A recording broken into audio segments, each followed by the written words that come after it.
Hello Tank Traders, this is Miss Mariam and this is the first online math lesson from MIS. Today we will take some of the properties of the right angle triangle and we'll start with the Pythagoras theorem. Pythagoras theorem is considered as a handy tool to find the length of missing sides in a right angle triangle. And it says that for any right angle triangle, the square of the length of the greater side, C, is equal to the sum of the squares of the other two sides. In other words, C squared, the greater side, the one that's facing the right angle, is equal to A squared plus B squared, the other two sides. Or C is equal to the square root of A squared plus B squared. Let's take an example in this. We have two triangles here with missing sides, and we want to find the length of the missing sides. So calculate the length of the side labeled x to one decimal place. Give your answer correct to one decimal place. In the first triangle, we have two given sides, and the third side is missing. The third side, the missing side, is facing the right angle triangle. So it is the greater side. This means that we can use the Pythagoras theorem straight away. And so x squared is equal to 4.5 squared plus 3 squared. X is equal to the square root of 4.5 squared plus 3 squared, which is, with the calculator, the answer will be 5.4083, etc. We want it to be correct to one decimal place. 4 is the first decimal place, because it's after the decimal point. 0 is the second decimal place. 0 is less than 5. We will lose the rest of the digits and keep it as 5.4 centimeter. The second question, we have two right angle triangles. One of them is inside the other. And we want to find the length of this side x. As you can see, x is divided into two smaller equal parts. If you can find one of the smaller parts, you can find x by multiplying the smaller part by 2. Let us look inside the smaller triangle. We have two given sides, and the third one's missing. The one's missing is one of the smaller sides. 8 is the one that is facing the right angle, so 8 is the greatest side. We can apply the Pythagoras theorem. So 8 squared is equal to 6 squared plus A squared. We want A on one side alone, so we'll take 6 squared to the other side with a negative sign. So A squared is equal to 8 squared minus 6 squared.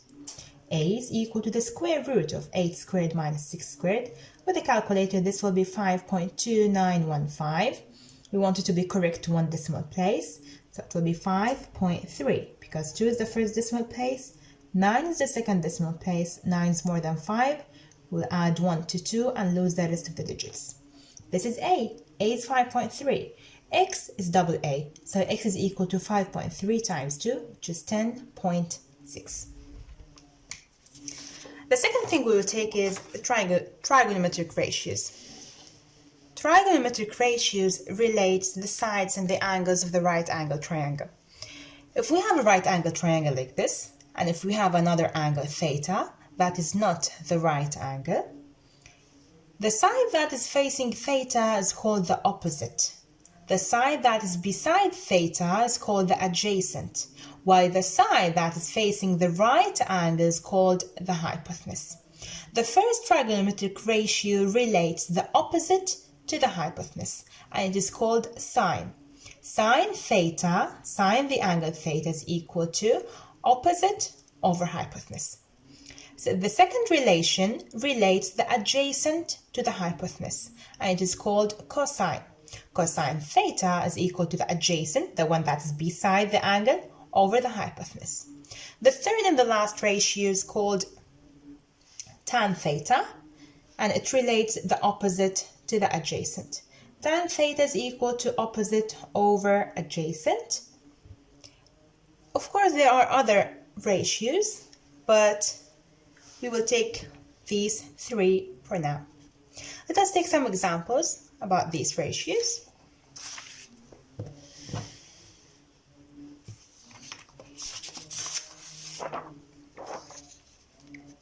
Trigonometric ratios are used to find the measure of missing angles or the length of missing sides in a right angle triangle. The first question asks us to find the measure of a missing angle. This is the angle x. We have the adjacent to x, which is 20 centimeter. We have the hypotenuse, the one that's facing the 90. So this means that we can use cosine theta because it relates the adjacent to the hypotenuse. Cosine x is equal to adjacent 20 over hypotenuse 25. X is equal to cosine inverse 20 over 25. With a calculator, x will be 36.8698, etc. We want it to be correct to one decimal place. The first decimal place is 8. 6 is more than 5, which is the second decimal place is 6. More than 5 will add 1 to 8 and lose the rest of the digits. So the answer will be 36.9. The second question asks us to find the length of a missing side. So find the length of the side marked x. This is the missing side, x.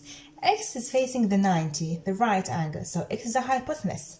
We have an angle, 52, and we have the opposite to the angle 52, which is 9. So we have opposite and hypotenuse. This means that we must use sine, opposite over hypotenuse. So sine 52 is equal to 9, the opposite, over the hypotenuse x. We want to find x, but since x is in the denominator, we can flip. Remember that the denominator of any number is 1. So when we flip, 1 over sine 52 is equal to x over 9. Now we want to get rid of this 9. X is divided by 9, the opposite is multiply by 9. So x is equal to 9 times 1 is 9. 9 over sine 52. With a calculator, it will be 11.42116, etc. To one decimal place, it will be 11.4. As an application to the trigonometric ratios, we have two special angles. One is called angle of elevation, the other is called angle of depression. If you look at something that is higher than your level, an angle of elevation will be formed. Because as you can see, this is the horizontal, this is the level of seeing. And you look at something x, which is higher than your level. So the angle will be formed. And as I told you, it's called the angle of elevation. You may ask yourself, what is the relation between the angle of elevation and the trigonometric ratios? Where is the right angle triangle? The right angle triangle can be formed by drawing a line from x to the horizontal. Drawing a perpendicular line from x to the horizontal. This will be right angle triangle. Now you can use the trigonometric ratio to find the angle of elevation or any of the other sides. The other angle is called angle of depression. Angle of depression is formed when you look at something that is lower than your level. So this is the horizontal, the level of seeing, and you look at something that is lower than your level. Angle of depression will be formed, and the same procedure, a right angle triangle can be formed by drawing a perpendicular line from x to the horizontal. As an example to angle of elevation and angle of depression, you have this question, which is, Sunel wants to work out the height of a building. He stands about 50 meters away from the building. The angle of elevation from Sunel to the top of the building is about 15 degrees. How tall is the building? Imagine that this is the building. Sunel is standing 50 meters away from the building. So this is Sunel. Sunel looked at the top of the building, making an angle of 15 degrees. This is the angle that Sunel will make by looking at the top of the building. We want to find the length of the building, so we want to find the length of this side x. As you can see, 50 is adjacent to the angle. X is opposite to the angle. Adjacent and opposite, we will use tan. So tan 15 degrees is equal to the opposite x over the adjacent 50. And x is equal to tan 15 times 50. Now, of course, you must use the calculator, but be careful. If you want to write tan 15 first, you must insert brackets for the angle, because otherwise the calculator will consider 15 times 50 as the angle, not only 15. Or another way is to write 50 first and then times tan 15. With both ways, the answer will be 13.4 meter. So the length of the building is 13.4. Now, I encourage you to go to the student book, which is Collins, Cambridge IGCSE Maths. Go to chapter 26. Chapter 26 starts from the Pythagoras theorem. Check the questions from the Pythagoras theorem till the applications of trigonometric ratios. If you have any difficulties in any question, please don't hesitate to write it on Viber so that we can discuss it together, and see you next time.